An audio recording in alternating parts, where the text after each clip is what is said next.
வழிபிறக்கும் என்பார்கள். அதிலும் இந்த வசந்த பஞ்சமி என்பது உலகத்தையே இயக்குகின்ற சக்தியின் ஆற்றல் பெருக தொடங்குகின்ற நாள் என்பது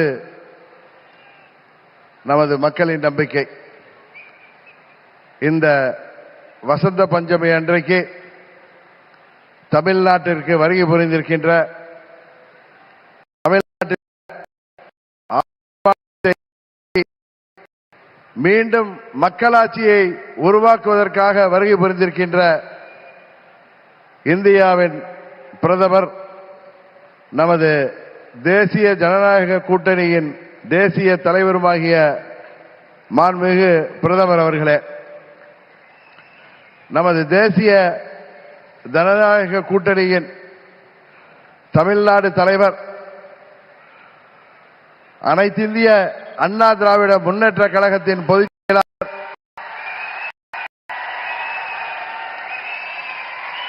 மாண்புமிகு எதிர்க்கட்சி தலைவர்,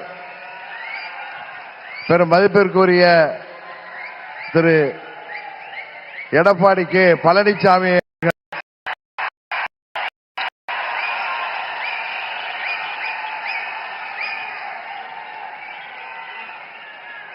மாண்புமிகு மத்திய அமைச்சர் பியூஷ்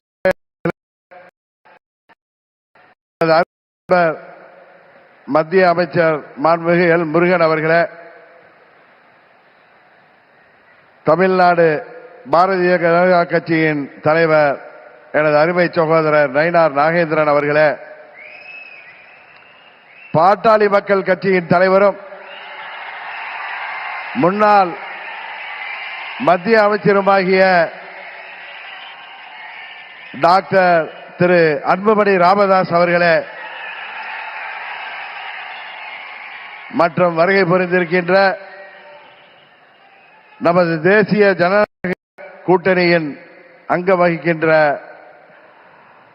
தலைவர்களே, வருகை புரிந்திருக்கின்ற நமது தேசிய ஜனநாயக கூட்டணியின் நிர்வாகிகளே, செயல் வீரர்களே, வீராங்கனைகளே, உங்கள் அனைவரையும் முன்னேற்ற கழகத்தின் சார்பில் இந்த நேரத்தில் எனது நெஞ்சம் நிறைந்த வணக்கங்களை தெரிவித்துக் கொள்கின்றேன். தொடர்ந்து 3 முறை இந்தியாவின் பிரதமராக இந்திய மக்களால்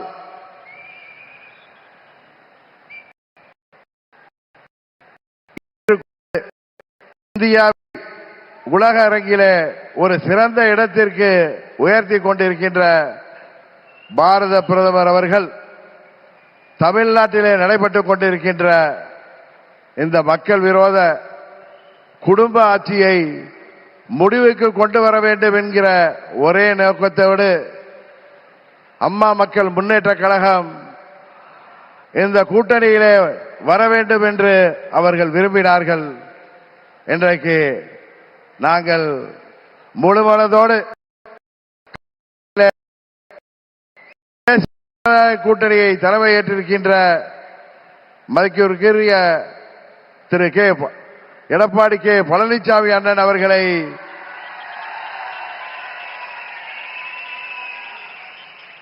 முழு மனதோடு ஏற்றுக்கொண்டு வந்திருக்கிறோம்.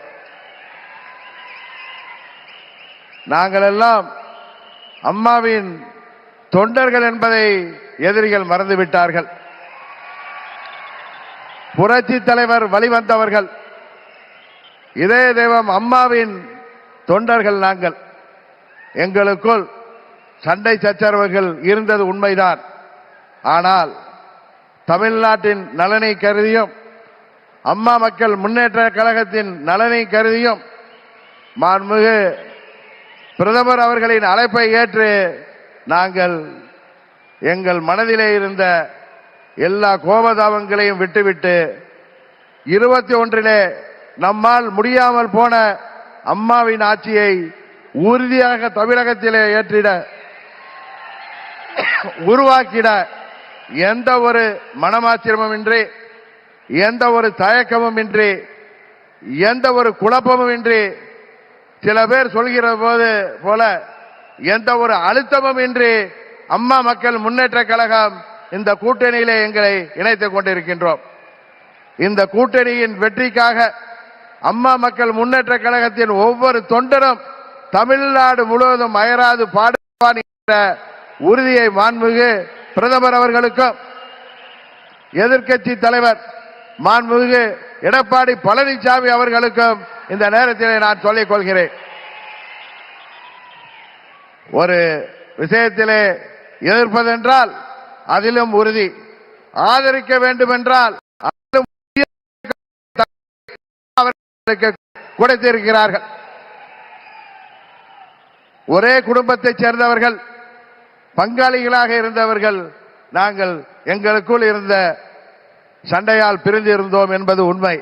இன்றைக்கு எல்லாவற்றையும் தூக்கி எறிந்துவிட்டு பாரத பிரதமர் மோடி அவர்கள் தமிழ்நாட்டிலே ஒரு மக்களாட்சியை உருவாக்க வேண்டும், புரட்சி தலைவர் டாக்டர் எம்ஜிஆர் அவர்களின் ஆட்சியை உருவாக்க வேண்டும், எங்களின் இதய தெய்வம் அம்மா அவர்களின் ஆட்சியை உருவாக்க வேண்டும் என்கிற உயரிய நோக்கத்தோடு இன்றைக்கு மக்களை வாட்டி குடும்ப ஆட்சியை முடிவுக்கு கொண்டு வர வேண்டும் என்பதற்காக நாங்கள் முழுவனதோடு இந்த கூட்டணியிலே இணைந்திருக்கிறோம் என்பதை அவர்களுக்கு மீண்டும் நான் இந்த நேரத்தில் தெரிவித்துக் கொள்கின்றேன். இன்றைக்கு தமிழ்நாடு ஒரு கொலை நாடாக, கொள்ளை நாடாக மாறி கிடக்கிறது. பத்திரிகைகளையும் ஊடகங்களையும் பார்த்தால் கொலை, கொள்ளை, பெண்களுக்கு பாதுகாப்பு இல்லை, போதை மருந்து பழக்கம், போதை மருந்துக்கு ஒரு ஹப்பாகவே தமிழ்நாடு மாறி இருக்கிறது என்பது வேதனைக்கு உரியது.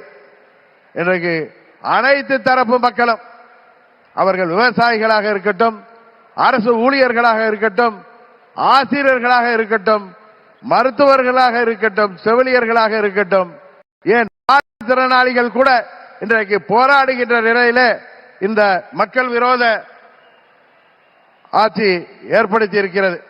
இங்கே மக்கள் எல்லாம் வருத்தத்தில் இருக்கிறார்கள். ஆனால் திரு ஸ்டாலின் அவர்கள் தனது மகன் உதயநிதி ஸ்டாலினை முதல்வராக்க துடித்துக் கொண்டிருக்கிறார். அதை அந்த குடும்ப ஆட்சியை உறுதியாக நாம் முறியடிப்போம். தமிழ்நாட்டிலே மீண்டும் மக்களாட்சியை, புரட்சி தலைவர் ஆட்சியை, அம்மா அவர்களின் ஆட்சியை உறுதியாக உருவாக்குவோம் என்று கூறி